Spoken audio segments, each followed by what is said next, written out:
Good evening, ladies and gentlemen, and welcome to the Villa Park podcast. You're probably wondering where Rich is. Don't be worrying about that at all. He's on his holidays. He's celebrating his 20th wedding anniversary with his wife. Well-deserved break, if you ask me. But probably not from the podcast, But he's enjoying himself with the missus, which we all hope him and the missus have enjoyed a great time. But fear not, you're left with myself and Kevin, the two of the most handsome people in the podcast, I might add. So, if you are new to this channel, please hit the subscribe button. Please hit the like button. It'd be very much appreciated. And if you want to become a member, there's a join button there below.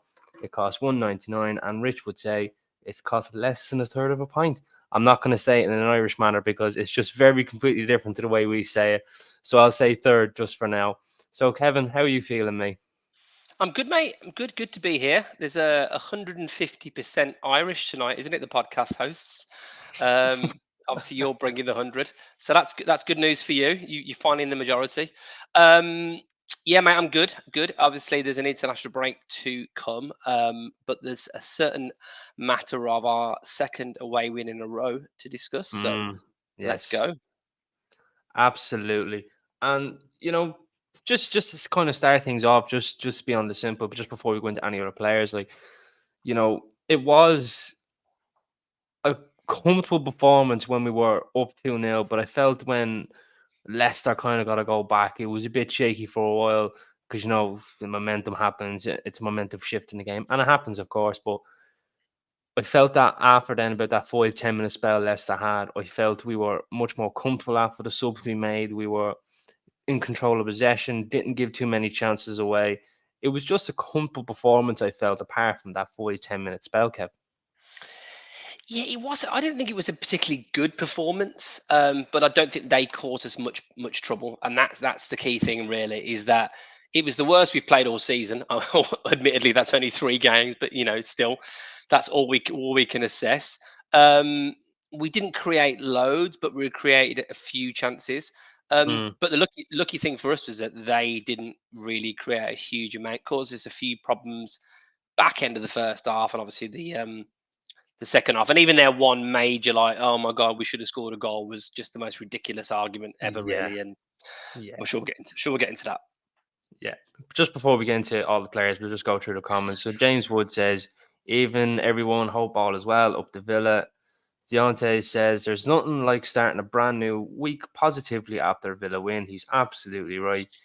Rachel saying, evening. James again saying, I say positive, we win in the Champions League. That is quite the positivity to have now on a Monday evening, James. Uh, Gaza going, oi, oi. Adamski all the way from down under saying, Leonardo. I love to see it. Rachel saying, let's gossip about Rich. And we'll tie this in nicely now for the podcast for you. Gaza saying, the break's coming at the right time for Watkins.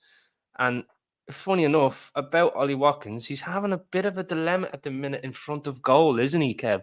Because, like last season, you're talking about the chances that you had against Arsenal and the chances he's had against Leicester the weekend. You're talking nearly maybe 2 goals in 2 games, but it hasn't quite worked out for him at the minute. But this is what Ollie Watkins does. Mm, This is what he does, and we've not had an experience as Villa fans where it's really cost us. If you think about it, like he was patchy in the season we qualified for the Conference League in seventh, but he still scored a number of goals, particularly when Emery came into the team. There was a yeah. real upturn in form, and I think from what I've heard, Emery was really just such a fantastic man manager with him, telling him that I don't need another striker. You're my guy. Everything I've seen about you, I know you can do it. And I think he scored maybe 12 or 13 goals from the point Emery came in, which is November. So that's Mm, basically 20 goal a season. I think he ended up with 15, 16 that season as well. So I think he only got 2 or 3 by that point. Last season, he scores 19 goals, 13 assists, yeah. and so 27 in all competitions, and yet he was still quite streaky. And that is Ollie Watkins in a nutshell as a striker. But Mm, we qualified for the Champions League last season, so it didn't cost us. England, he scored the uh, goal in the semi-final. He had a half chance in the final. I weren't going to be too harsh on that. If there was a situation where we were in fourth spot, he misses a bunch of sitters 3 games in a row, and we finish fifth. And mm, let's be, that could have happened last season. because Spurs just Very happened. well could have, yes. Yeah, they happen to just be just a bit more shit than us, pardon my French, for the last 5 or 6 games, which meant that we Hmm. absolutely limped, like crept over the line. But if they'd have got a win in a game, one of the other games, and they'd finished ahead of us, then we'd probably be saying we've missed probably the biggest opportunity we're ever going to have to get into the Champions League. Because let's be clear, our FFP challenges wouldn't be any easier if we'd finished fifth rather than fourth last season now. So my point is, it hasn't cost us, and it's early in the season. We've lost the game probably we would have been expected to lose. I hear you say, but if Watkins has scored his chances, we might not. I hear you. And we've Hmm. taken 6 points. But this is what he does, and this is the thing with Watkins, where you get the bad, but I've got no doubt before we know it, we'll be wondering, like we've probably done 4 or 5 times on this podcast over the last couple of years, why were we questioning Watkins? He just keeps scoring. So I just think that's Yeah. what's going to happen. Yeah, it is a very short memory with Watkins because like we a Villa fan, like us as Villa fans now, it's no surprise to us, of course, that Watkins goes through a bit of a dry patch and then he goes through a purple patch. But when he's in a dry patch, you see the Watkins hater a hell of a lot more. Like they're like, no, that's it now. We have to get rid of him. Someone has to come in now. And then as soon as he's on the purple patch, you don't hear from them. They're physically quiet. Like there's like me and yourself, Kev. Like we'll support Watkins through and through, regardless of what patch he's on, because we know we're going to get a performance out of him in certain games. We know he's going to get goals. Like he got 19 goals, 13 assists, and none of them were penalties. Like that's the fascinating thing about it. Imagine we put him on penalties, right? Albeit probably hasn't got a great record of penalties, probably due to confidence because Douglas Luiz was putting him away. But I felt last season, if we put him on penalties with the confidence that was sky high on him, you'd be talking nearly 25, 26 goals, maybe. Yeah, look at what Cole You know, Palmer did. yeah, exactly. Like Cole Palmer scored 10 goals from play, and then the other 10 were from penalties. Yeah, Like it just goes to imagine. show the difference and the market that comes into that player, that a 19 goal Premier League striker might be, say for argument's sake, £60 million. But then all of a sudden, a 26 goal striker is at 80 to 100 because they know he can push the 30 margin. And that is just something, as Villa fans, is very exciting to have. But I do agree with the point that you're saying, that he hasn't cost us at all Yeah, in games, especially maybe probably cost us in the game against Arsenal, the fact that he didn't take his chances and Arsenal did at the end. But a high majority of games, we haven't really been punished if we've missed big chances now lately, and that's something that's really enjoyable for me now, because in other way, when you miss big chances in games as Villa fans years ago, you will go, we're going to lose this game, or we're going to cost it, we're going to drop 2 points now because of that. But now we don't fear that anymore, which is such a good thing. yeah, it is true. The Watkins point as well. Like, this is a thing that you always think this when it's your own team. You always scrutinize that. It's like everyone does this. I'm sure everyone watching this now will probably cringe a little bit when I say this, but sometimes we have a high expectation of our partner, maybe more than we might do it for somebody else, because they're somebody Yeah. that we know. You have higher expectations of your kids. I certainly do, because they're my kids, and Mm. we do the same with our football team. If you look at chances missed, Erling Haaland has been compared to a League Two player in the past, and has Yeah. missed an absolute hat load of chances. And Jesus misses chances, and Isak misses chances. Everybody misses chances. We just see Watkins week in, week out at Aston Villa miss the chances that he misses. I think Ollie Watkins, I had this conversation with some people the other day, and it was a couple of Wolves fans and a Birmingham City fan. So, the Hmm. combined intelligence wasn't great. I'm joking when I say that. They obviously didn't have the affinity that I've got I've got for Unai or for Ollie. But I was making the point. I think Watkins has got to the point now where he doesn't need to keep proving himself. There's a good chance this season he's going to be our record goal scorer in the Premier League. So I Mm. just think we need to probably just give him a chance. He came back off the Euros, and yeah, you can argue that other players have come back and started performing. He's getting himself in the positions, he's getting up to proper fitness. And Yeah. the key thing for me is that we are lucky enough to have on the bench probably as good a backup striker as there is in the Premier League right now. Absolutely, and you tie that in nicely because the man giving him all the pressure and the man knocking on all the right doors at the minute, John Duran, another looping headed goal against Leicester, which was an absolutely brilliant header, by the way. You know, it was a great move. 1-2 between Digne and Ramsey into the box. John Duran in the air, two centre halves, no chance, top corner. What more could you ask? You know, and he's asking all the right questions these minutes. The runs in behind, he's getting himself into great positions like Watkins does. But at this current time of minute, Duran is the one putting him into the back of the net. Now, albeit I'm probably not his biggest fan at this minute due to the fact that what he done with the whole Irons thing, but I kind of give credit where it has to be due. You know, he's knocking on the door for Unai Emery, and you might say it's causing a bit of a headache for him, but as the title says, there's no foxes given. Him sitting there with a bit of a coffee. But at the same time, though, Kev, if Duran's knocking on that door, he's putting in 2 goals. Now, I know it's the international break and everything else, and this played all into the right time, but do you consider maybe starting Duran over Watkins against Everton? I don't think you do yet. And by the way, I just make that point clear, right? Like it frustrates the hell out of me when he misses. I think with 2 absolute sitters, not just one sitter, 2 sitters against Arsenal. That first chance, I mean, I feel sorry for Rodgers because he's have a couple of assists under his belt. If Watkins could finish, one against Leicester, one against Arsenal. Um, so I'm as frustrated as anybody. I just think when you look at it in terms of the wider picture, it's 3 games this season. Um, Mm. but I think it's probably too early. If Haaland didn't score for 3 games in the season, would you be saying it's time to put him on the bench and bring in, I don't know, whoever they've got now to play up top, play De Bruyne there or Mm. whoever? Like, I don't know if Isak didn't score for 3 games. Is he out the team and Wilson's in? If Solanke was fit and didn't score for 3 games, would Richarlison be starting? I think there comes a point when you need to back your striker, and we are good enough now to create chances from other parts of the pitch. Yeah. I think if it gets to 4 or 5 games, there might be a natural scenario that happens with potentially a cup game. But I really do fancy him. Look, if there's one team that you'd want to play at home in the next game to try and get some goals, Martin, you and I would probably get a couple against Everton between us, wouldn't we?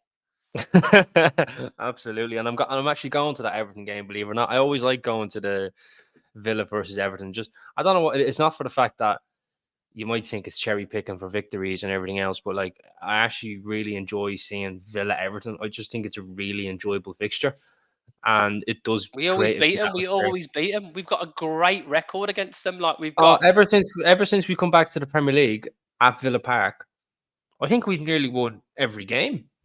I think we have. There was that 4-0 last season, which was brilliant. There Yeah, I was was there for that. probably my arguably one of my favourite nights ever at Villa Park. The first win in the Premier League when we returned, Yeah. when Oh, yeah. That was great.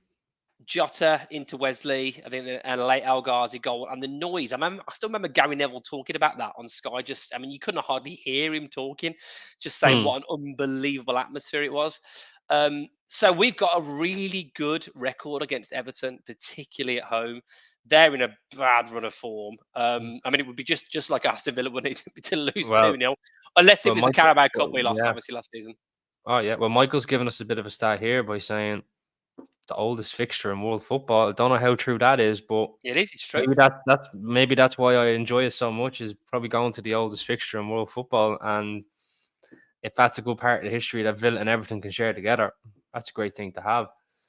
Yeah. But moving on away now from Duran, I just want to talk about Austin Macphee and these free kick routines he's coming through at this minute. And he has a book coming out, Kevin. You know that? Austin McPhee. Yeah, it's called The Playbook. It's Yeah, suit yeah, up, yeah. score goals, be awesome, as seen at Villa Park and other Premier League grounds. The authors of The Goat Code by Austin Macphee and Unai Emery. You know, just make sure you get your copy, Kevin, and everyone else here. Make sure you get your copy. It's only $9.99, I think, on Amazon. You'd be grand. What a free kick routine, by the way. I mean, wow. I mean, there's stuff doing the rounds, isn't there, about how we tried it, I think, in a game maybe last year against Liverpool, where I think the same sort of thing. Credit to Ramsey, because to take a ball played at that pace in with the first Hmm. touch like he did Yeah, I was is going to say that first touch did look a bit. And don't get me wrong, it took it away from the defender, but didn't really look like he meant to do that at that pace, but he got away with it. Oh, I think he did. I think he's literally trying to slow it down to take it Hmm. away to then fizz it back in. I think that's a deliberate ploy. If Yeah, it's not, then I think the way it looked like for me personally, the way it was just hit at him, and he's just kind of like hit it on the heel, and it just kind of goes in the right direction away from the defender, and he's still anticipating it because he's in the momentum of running, so he's still going, gets it in the cutback, and Onana slots in. So like I personally think it looked accidental, but it still worked out perfectly well, straight from do you the know training what? ground stuff. Do you know why I think it wasn't accidental? Because he's for a professional footballer that's the level that Ramsey is, whatever you get for Ramsey, 50, 60 million, whatever, right? Is if he didn't think he could control it, he wouldn't have tried to. He wouldn't have just let it bounce off his legs and would he wouldn't run, it wouldn't have just run into the way of Tielemans' free kick, let it hit his Mm. shins and go out for a goal kick. So I think he's deliberately trying to take it in his stride, as hard as it is. When you've got someone in the box like Ollie Watkins who did his best to get it in the net, but then you've also got what's his name? That's not even my name, mate. Amadou Onana with his go gadget legs, and it's 1-0 Aston Yeah, Villa. yeah, Great free kick. Great free kick. yeah. And there he is there, and look at Konza, absolutely enjoying it. I mean, Onana, he just seems to be a bit cold at this moment with the way he's scoring goals from set pieces. I mean, if you talk about last season, right, we all mention his height, right? But that type of ball and the way he stretched his leg to it, like you're talking last season, say for example, the Watkins, Duran, any player on that pitch is not reaching it. Like it's just that probably that bit ahead of them. But he's got the lengthy legs to just get that little bit of a touch, just change the direction on the ball and get it to the bottom corner. It's such a huge difference. And it's clearly working at the minute. It's not even the fact that Onana can just be effective from set pieces. The way he's moving the ball, the way he's physical in midfield, how he wins it in the press in the middle of the park and giving it straight to Morgan Rogers. He's so effective at this minute. And he was still effective against Arsenal too. Don't get it twisted. It wasn't a case of, he was good against West Ham, maybe a bit ropey against Arsenal, and then he was great against Leicester. No, he's been great in the last 3 games, putting up a physical battle. The way he's moving the ball, he is shown to be, in my opinion, a Douglas Luiz replacement. Yes, you might think that Douglas Luiz moves the ball quicker, he does this quicker, but at the same time, Onana has got that physical presence that Douglas Luiz didn't have, and he still has the ability to move the ball and play in between the lines. I think, Kev, this is going to be a bargain. Yeah, yeah. And look, it's not a direct comparison for Louise. It's just a different way of doing it. It's like we went to Greece last year, and this year we're going to go to America. Like it's Mm. very different, but it can still be just as enjoyable. Have you seen some of the stats in terms of some of his numbers, Onana?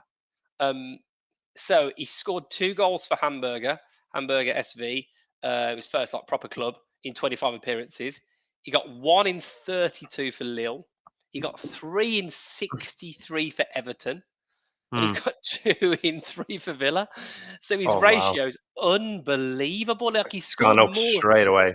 he scored more goals for us in 3 games than he did in 32 for Lille, and he's only got one less than he did for Everton in 60 games less. So, and I think he's playing a bit more box to box from what I can see. You mentioned whether Yeah. his long limbs may have been the only player that could have got that goal in on Saturday. I tell you what, I think that's maybe debatable, right? But I tell you what's not debatable is with Mm. our current team, I think he's the only player, bar Mings when he comes back, that could have scored the goal he scored against West Ham. I couldn't see anyone else in our team, even Konza or Carlos, No, towering not above not getting up to that. everybody, No, getting up to absolutely, that you're ball. right. And I do agree with you on that. Like the way he just towered into a goalkeeper 6 yard box. Now, for a Premier League goalkeeper, regardless whether it's Villa, West Ham, whatever club it is, in your 6 yard box, that goalkeeper should be getting the ball first. End of story. Like the way he just comes up and the goalkeeper just looked and went, not happening. Like it's just he knew he couldn't come for that ball because otherwise Onana was getting to it first. And if he did, he'd probably catch them. So he was caught in no man's land in a 6 yard box. Like that's just unheard of for a Premier League Yeah, goalkeeper. yeah, absolutely. So I think he's been brilliant, and like we said for ages, we need we need physicality. We need physicality. And we all know as well that a lot of Villa fans were clamouring for this. Is that we've got Tielemans, who effectively is the Luiz replacement, and we've been saying that for a long time. Mm. So I just think there's a situation with Onana where he's showing already the difference he can make. And do you know what I like about him as well, Mark? Is it feels to me like he's such a calm presence. He seems really mature. I love him in interviews. He seems like he's taken Duran under his wing, and if he can be the kind of like influence that Duran needs, Yeah. I think that's amazing. There's some good pictures of him going around. He's been defending him in interviews. Duran, that is obviously. So yeah, I just think he's been absolutely tremendous. But it's another example of us being effective as a team. So when Watkins isn't scoring, we've got the weapon off the bench in terms of John Duran to Mm. attack, and we've got the creativity of Austin Macphee set pieces to score with as well. And if you look at our goals in the 2 games we've scored in, there's a set piece, there's Duran. Then in the second game we won, there's a set piece, and then there's Duran. So there's a bit of a theme going on there. Yeah, there is a bit of a theme going on, and maybe we should just, if something's not broken, you don't fix it. So get the set pieces, maybe get the Duran on the pitch straight away, So God forbid. No, we'll excuse me. We'll go through some of the comments here. So Sure. Jason O'Brien saying the fringe players could win the League Cup for us this year, which is probably not a bad show considering we've got some really good options on the bench. You know, and there's another one I remember seeing. Yeah, Chris Taylor. He said, "Why are Everton fans so salty about Onana and thinking they pull our pants down for Tim?" I am sorry, but I cannot pronounce his second name. So Kevin, you're going to have to take the floor on this one. Tim Iroegbunam.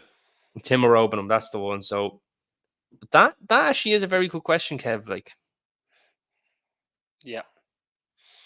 Well, you what know, do you think, Mark? What do oh, you think? I think it is a really good debate because with Tim Iroegbunam, like I knew he was never going to get the chances at Villa, and that is just an unfortunate thing to say. I do rate him highly. He's a very good midfielder. I thought he was excellent in the game against Man United on Stevens' day, well, Boxing Day, as you call it. I thought he was very good. I thought he was very effective. I thought there was games when he come on, he held the ball well. He he also made a good credit to himself and the club, which is not something a lot of young players come in to do in this day and age. But I felt that he wasn't really going to get it. I thought a loan move would have happened for him in the summer, but for us to get Onana and then Tim to go the other way on a permanent move, and he actually looks really good for Everton at the minute. But it seems like he's being asked a lot of at the moment in time. Well, I think anybody playing for Everton, if it was Rodri or Mbappe or prime, Ronaldo R9, would have trouble in that Everton team because they are all over the shop. I still think they'll be fine, but yeah, I think it's a challenge for anybody. The thing is with Mm, Iroegbunam, right, and I think this is the same for probably a lot of our players in the last couple of years. He's clearly a very good player, and I think he's looked really good in his performances for Everton. But it's like, Martin, I'm sure you've got a telly in your lounge at home, right? How many tellies mm. can you have in your lounge? You want 5 tellies, 15 tellies? Well, you only need one, don't you? Like how many centre Yeah, midfielders? How many centre midfielders do we need if we've got Kamara to come back and Tielemans, and we've got Onana, and we've yeah. got Barkley? Like you can't And just we're after keep him. sending Barachia and on loan. Exactly. You can't just keep him on the bench or keep him in Mm, the squad or play him in the one Carabao Cup game we play yeah. every year. Hopefully not this year, right? Just because we think he's got potential. I mean, I never thought we'd be probably letting Cameron Archer go when he scored all those goals Mm, he did in the League Cup a couple of years back. Chelsea, the header against Barrow. We always look good in pre-season, but we just don't have the room for these players. And as we've got better as a club, our mm. fringe players are also getting better. So therefore, they become more attractive to other clubs. Yeah. And And this is something that I've always said, Kevin, right? It's great having a good starting 11. It truly is. Don't get me wrong. But you need a squad, right? You have to look at your bench and go 5 options straight away and go, right, who's going to make an impact? Because for years, and I've always said it, that, apologies, that as a club for Villa, we've always had a good 11, and then maybe 2 good subs, and the rest were completely fringe, right? Where now you looked at the bench on the weekend, right? I seen a lot of, well, I wouldn't say hate, but I seen a little bit of a criticism saying that we had two goalkeepers and one young player. But we still had Ian Matson on the bench. We still had Ross Barkley on the bench. We still had Buendia on the bench. We still had Jacob Ramsey on the bench. And we still had John Duran on the bench. We still had five very good options on that bench, I felt, in my opinion. And it goes to show that Ramsey made a very good impact in getting the assist. John Duran made an incredible impact uh, getting the goal on the weekend. And as well as that, I felt Barkley was actually really good in midfield. He was very composed when he come on, didn't give a lot away. We controlled the game as soon as he come on. And then I know we took Ramsey off, but I felt that the defensive side of things on that left wing, just to shore it up on that side, putting Ian Matson on the left wing with Luca Dino, I felt was a really good tactical decision by Emery, just to shore it up defensively, just to make sure we have 3 points over the line. And that's the difference in having a squad of about 17, 18 players going into a match rather than years previous where we've had like maybe 13 solid players going into a match. And then the rest was kind of like, well, they're not really going to make an impact, are they? And this is something that I've always wanted for Villa, is to have a squad. And now I know this luxury of, oh, Villa can't really have a squad because then certain players want to be starting and everything else. That's fine. I get that. That's not a problem. But you have to prove yourself now to start for Villa, which is something unheard of now, Kevin. Yeah, absolutely. There were still some really good options, as was proven by the fact that Barkley came on and gave us the poise, gave us the calmness. When I did the post match reaction, I mentioned Barkley. To be honest, there was plenty of players I didn't mention. It was only a brief sort of 7-8 minute video for the instant reaction, and I could have easily mentioned Tielemans and Dino and everybody as well. But Barkley, I thought, came off the bench was great. I thought Matson was good when he came on. Duran obviously Yeah. got the winner. So there's some really, really good options. I thought actually Nedeljkovic did pretty well when he came on as well. I thought Yeah, he looked decent. he done really well as well. Yeah, like everyone that came off that bench done really well against West Ham, and I felt they did do well as well against Arsenal, and they done well Yeah, again today. So it yeah. goes to show we've got players now that are going to make an impact for 90 minutes of the game, not just an hour and then trying to see out the last half hour because we haven't really got anybody else. Yeah, and of course Ramsey was a bit upset when he got taken off, but I'm sure he'd understand the reasons why. Yeah, he wanted to Yeah, bring Matson on. And we are also in a bit of a situation now where we actually have got a little bit of a weird scenario where we've got some players very close to coming back. In terms of Kamara, Mings, and probably argue Buendia from a match fitness perspective, even though he's been in the last few squads. And yeah. you've also then got a few new injuries. Cash, Carlos, Philogene, and obviously Leon Bailey. So that combination of all Mm. those injuries Yeah, I haven't does seen mean you. much now of the Philogene injury. Like, is he kind of out for long, or was it one of them little niggles, and Emery probably felt he wasn't ready for the match? Well, he's still in the England under 21 squad, so he has. I haven't seen anything that he's withdrawn. So maybe it's just a little one. I'm hoping. I'm Yeah. sorry. I'm hoping Bailey's. It's just maybe a bit of a tight hamstring. My point anyway is you've got 7 or 8 players that probably aren't quite ready to come back in, and yet we've still made the decision to let Enzo go out on loan. So we obviously must have a feeling about the squad. Hmm. Um, and we're quite effective. And when everybody is back, you're going to have some really good players that won't even be in the squad. Yeah, and it's going to be a lot of headaches as well. When you consider Kamara is going to be coming back, you've got Mings to come back. Now I know there's a lot of talk around Mings. Does he get into the team? I would be on that wavelength as well. Does Mings get into the team? But I feel that in certain games, Mings does, because we've really missed Mings' leadership in certain games. When it's not going with us, you need someone to grab the game by the scruff of the neck. And I feel like Mings really does that a lot. That Yeah, leadership, just one of them big tackles or just one of them big clearances to say, this is it. Come on, get up, yeah. let's lift. Mings is going to be. I know he's still a few Villa fans saying, "Well, how's he going to get back in?" And I get the fact that Torres and Konza are rightfully going to be the first choice centre half pairing. He is a massive presence for this team, for this squad, and I think Yeah. he'll make, if he gets back to anywhere what he was like before. He gives us. We haven't got a really physical centre half, and he's also, as he proved when Emery came in for that season, when we finished 7th, that amazing second half of the season. But I was watching him week in, week out at Villa Park and watching him on the telly in the away games, and I was thinking, he's way better on the ball than people realise. Like Mings is turned into a really cultured defender, Mm, and he used to get a bit of grief for it. And I was always of the mindset that Mings, oh God, he's got a mistake in him. I've seen him over the years, but I felt under Unai, it disappeared for 6 months.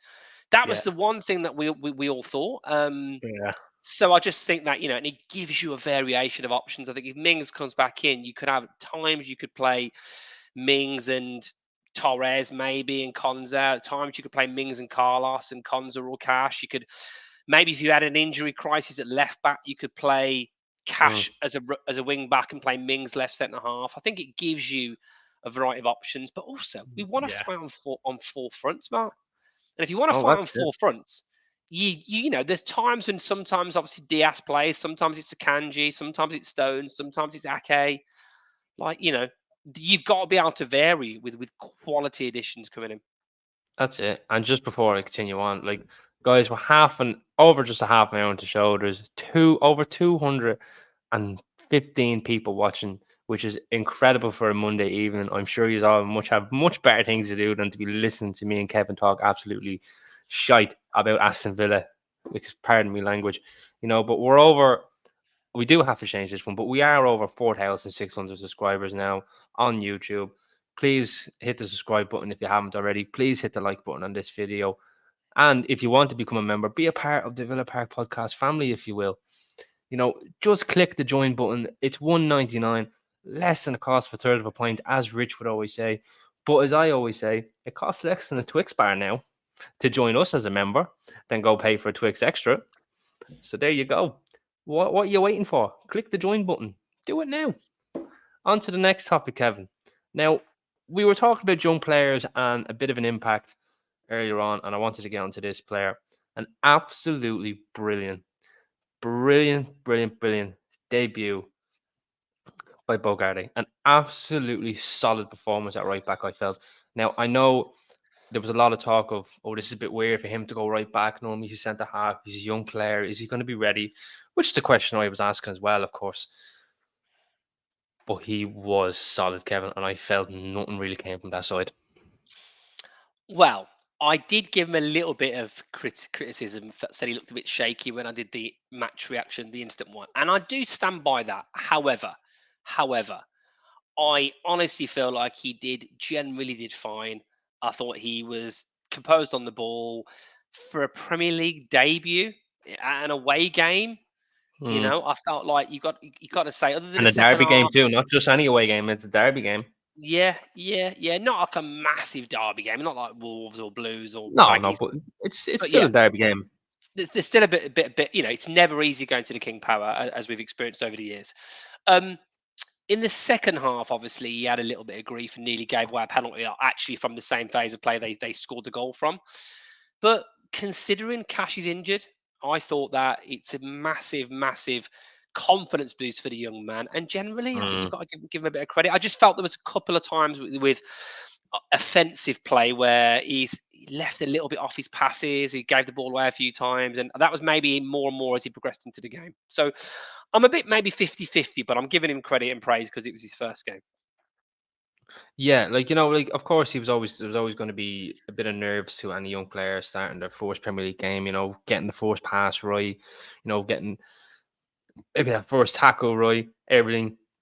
And you're right, he was nervous for a little while and he grew into the game more and more and more, and he got better. He got better Yeah. as the game went on, I felt.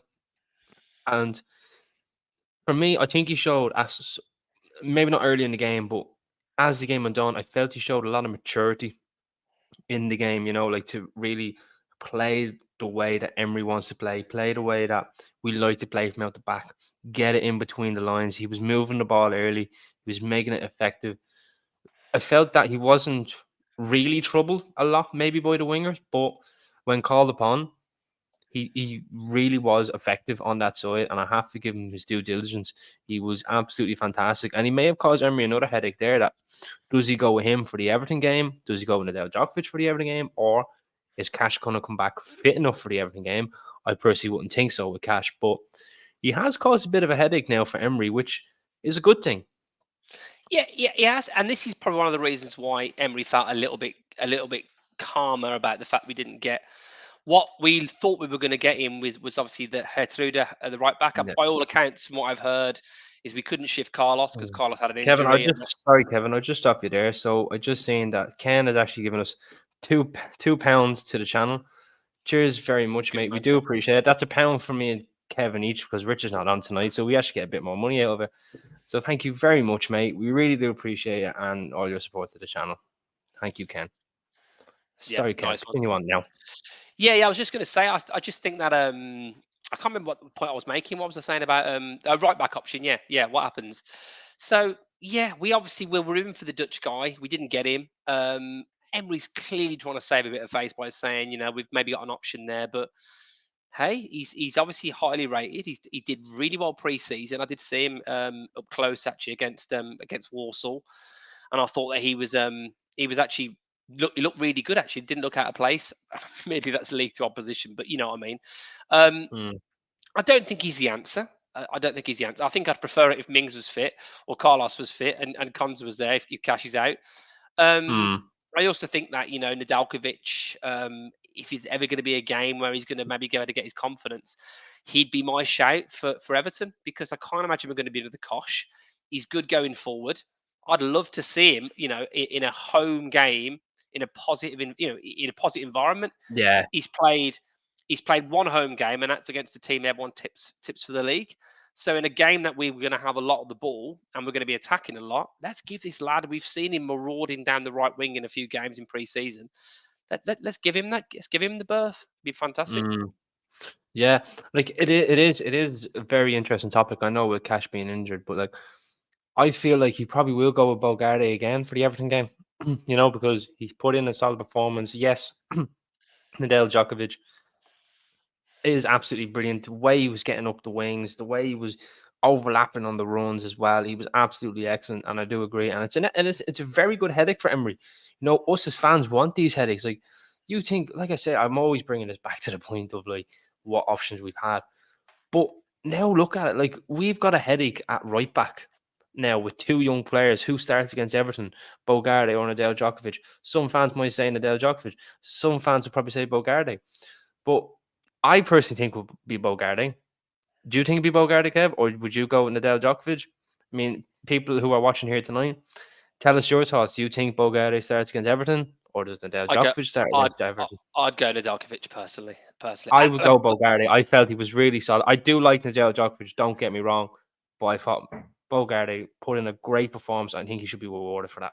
That's just my oh, opinion of it.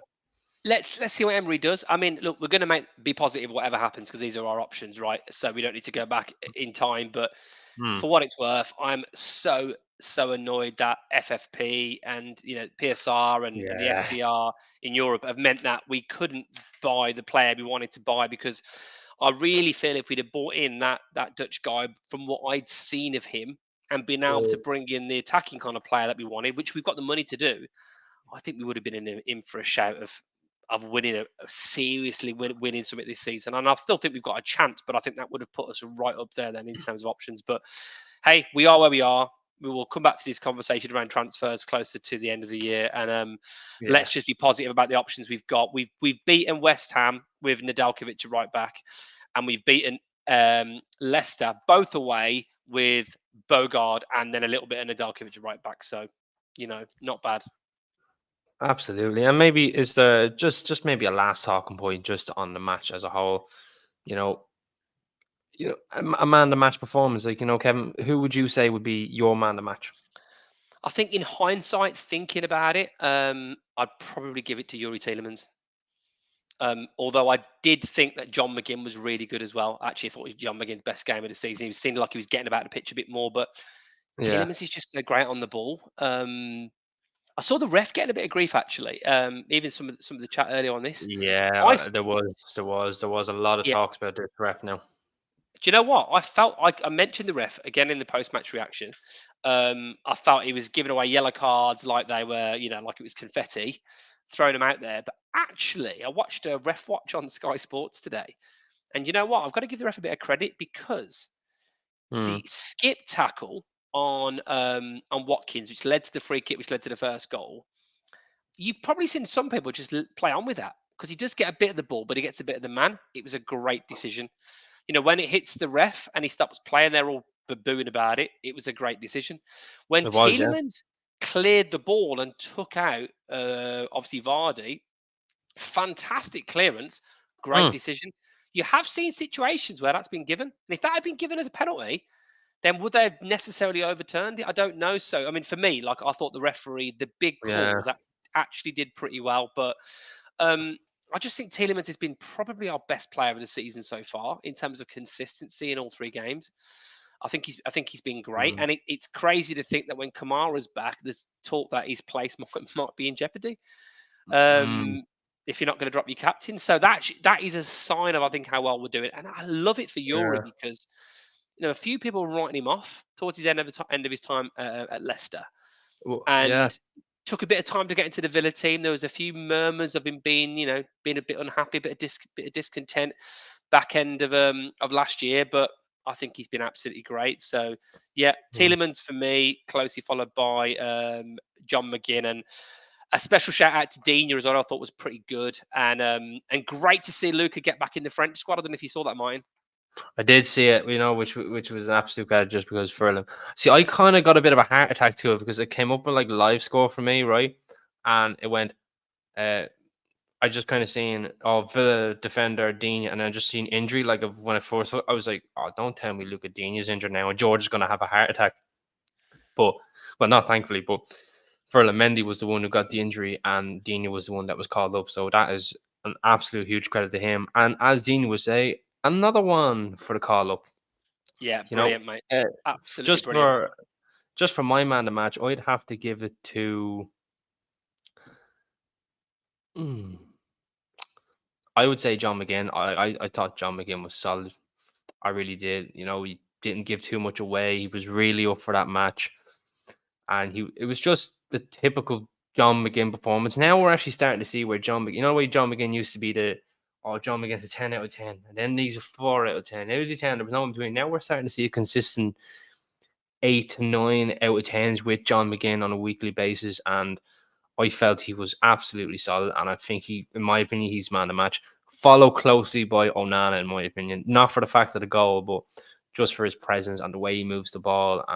Of course, the goal does help, but I would give it to John McGinn, in my opinion. But just to come back, just to have another little discussion, Kevin, on the referee, I was watching that ref watch as well, and when you say that if he gives a penalty, does he overturn it? I would say they wouldn't have overturned it because there's this whole thing now of this season that they're gonna try and stick to referee decisions, which I don't mind that, because you want to show faith in your referees that if they make a decision, it should be sticking.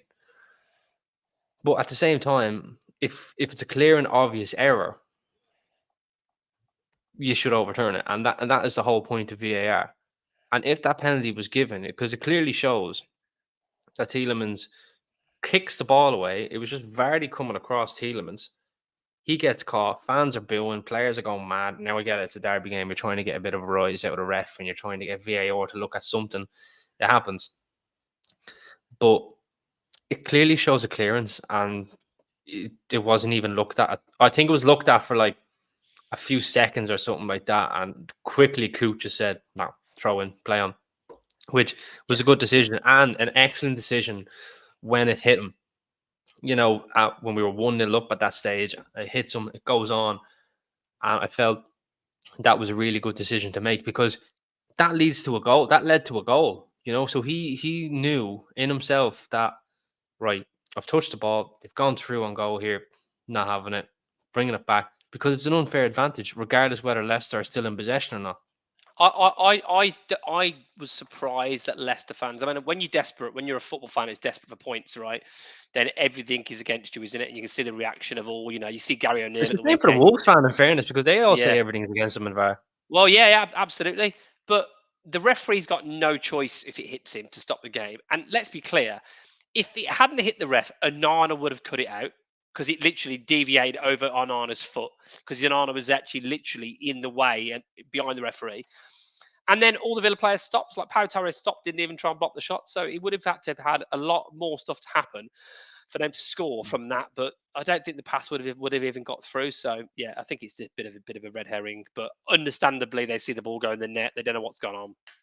I get it. Yeah. Well, look, I think that should be all, folks. I think we've covered more than enough in all the games, on the players as well.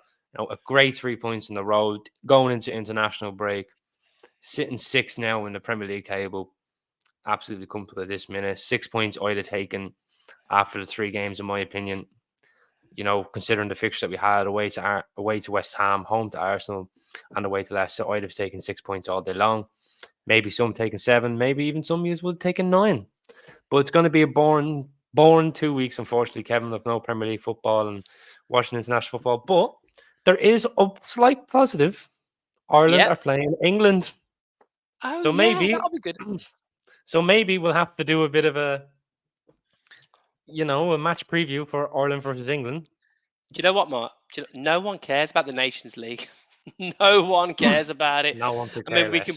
less. We'll likely obviously do our usual Villa content to keep it going, to keep the viewers obviously interested. But I'm sure we can touch on Ireland versus England. But honestly, I've got about as much buzz for international friendlies as I have for walking along a motorway.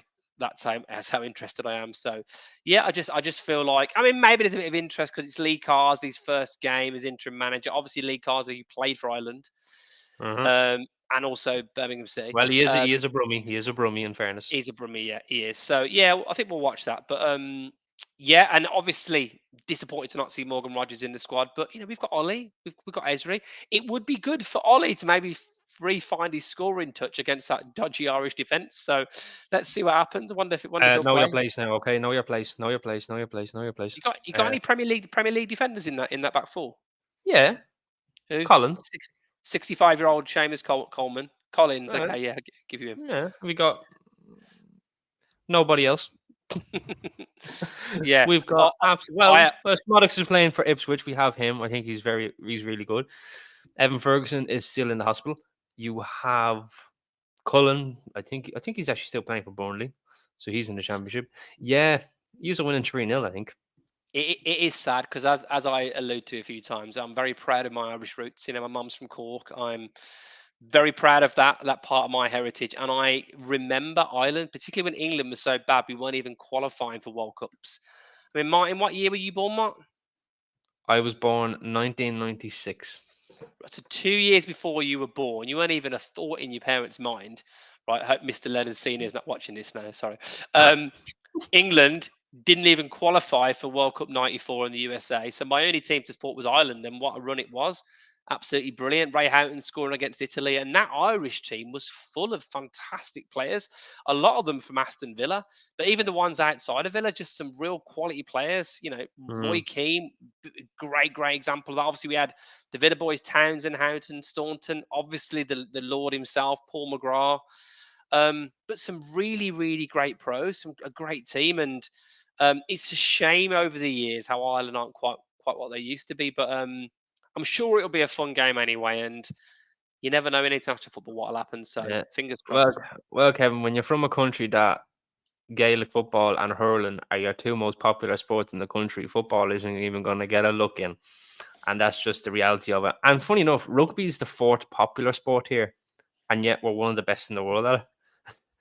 It just goes to show that, like, we as Irish people love a physical sport, right? And football, with all due respect, it's a non-contact sport. Well, it tries to be a non-contact sport, but we love going to watch Gaelic football. We love going to watch the hurling, and we definitely love going to watch the rugby. So that's something that we're all good at. The football, unfortunately not. But look, I'm not going to harp on about other sports and about Ireland, because otherwise I'd be here all night and I'd be telling great stories about how Ireland are good at this and they're good at that and they're good at this, but they're absolutely crap at football. Again, pardon me language if there are any kids watching tonight. So unfortunately, we're going to end it there. We've ended it on Ireland. Somehow we were spoken about Villa and we've ended it all the way to Ireland, back here where I am, funny enough. But hopefully we'll be back for you with a fans forum tomorrow night where Rich should be hosting. And if he isn't, I'm telling his missus to get him out of bed and he's getting the hosting. If so, and then we should hopefully then have a talking tactics Yeah. analysis as well this There'll be a week. talking with tactics Gareth. coming up. Yeah, keep an eye out for Yeah, that. Yeah, I'll be on that. yeah, keep an eye out for that. And then probably a match preview for Ireland versus England for the English fans. And like PJJ's just said, it's me versus the rest of you. So bring it Yeah, on. You let's won't see. beat us. Let's see. I'm sure So we can do something, Martin. I'm sure we can do something. Definitely, it'd be good. yeah, If, absolutely. if the fans And want it, then let us know. yeah, and then of course, hopefully we'll do a match preview for Everton, which I'll be going to that game. So if you are all there in the Witten Arms as I'm there, please say hello. So before I leave, please subscribe to the channel. Hit the join button if you want to become a member. It's only $1.99 a month. And of course, as Rich would always say, we all. Oh, where is it? There we go. As we Martin's say, doing his admin. yeah. Now we say we all follow the Villa. See Sláinte. you later.